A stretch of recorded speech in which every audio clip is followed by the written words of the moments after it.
나이가 있는 우리 입장에서는 요거 한번 짚고 넘어가야 될 것 같아요. 요즘 노인들이 역사상 가장 돈이 많다?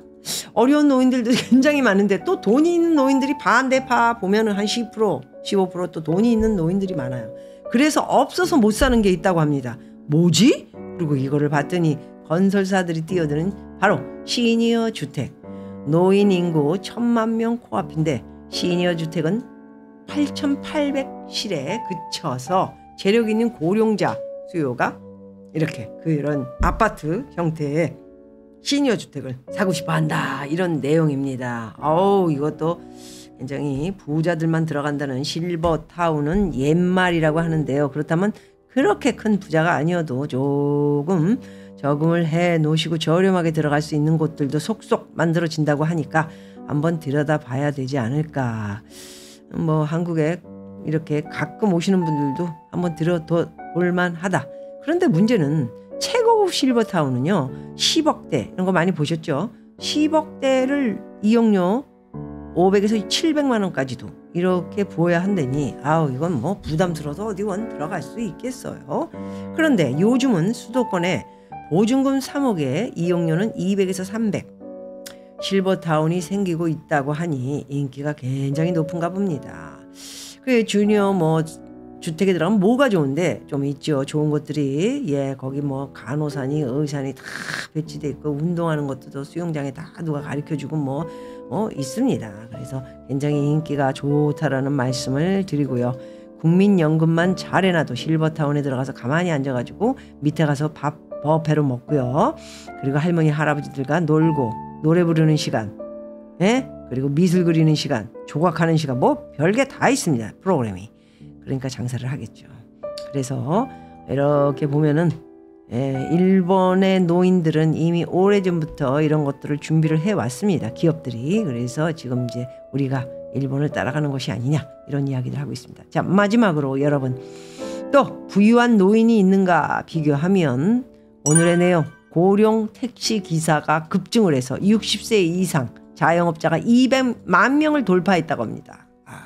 이게 지금 고령 택시 이거 힘들죠. 하루 종일 앉아가지고 10시간을 무릎팍 구부리고 앉아서 공기도 탁하고 사람들을 태워가지고 그 10만 원 20만 원 만들기 위해 하루 종일 일을 해야 된다는 거 정말 힘든 일입니다. 사실상. 그런데도 이렇게 어쩌다가 60세 이상 하다 보니까 사업도 망가지고 고령 택시 돈도 별로 안 들고 그냥 혼자 일하면 되는 거다. 그래서 많이 급증을 하고 있고 자영업자들도 200만 명 쉬어야 할 나이입니다. 사업을 한다는 건 쉬운 일이 아니에요.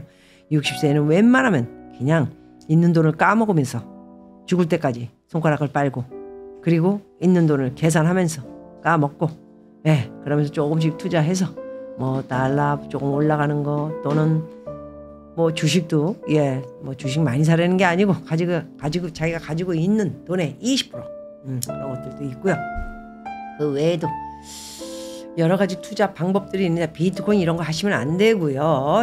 계단을 밟아서 순차적으로 돈을 조금이라도 만들 수 있는 이런 것들을 공부를 많이 하셔서 보고 배우면서 뭘 만들어 돈을 만드는 거죠. 조금이라도 보탬이 되는 그런 일을 하는 것이 건강에 좋고요. 자영업 잘 되면 좋죠. 안 되면 완전히 작살나는 겁니다. 나이가 들어서 돈을 잃으면 정말 살기가 힘들어진다는 말씀을 드리고요.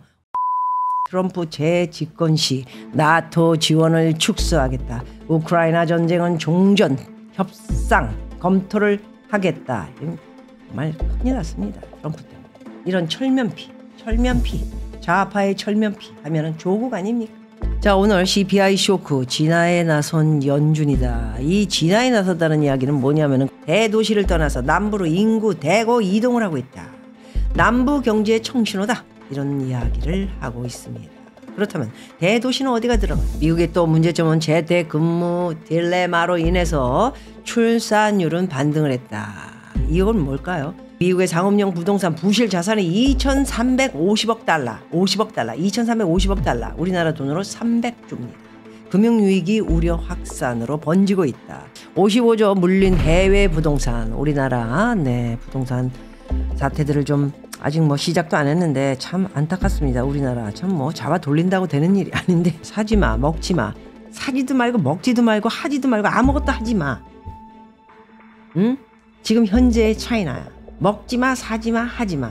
부드럽게 미국식 중국말로 시샤오동샹당 이시오상시장 뻑시다와 위워샹땡다. 중국 사람들이 정말 우리나라보다도 저 GDP가 너무 개판 5분 전 그냥 뭐 싸지 않습니까? 그리고 월급도 싸고요. 우리가 400만 원 받을 때 중국 애들 얼마 받습니까?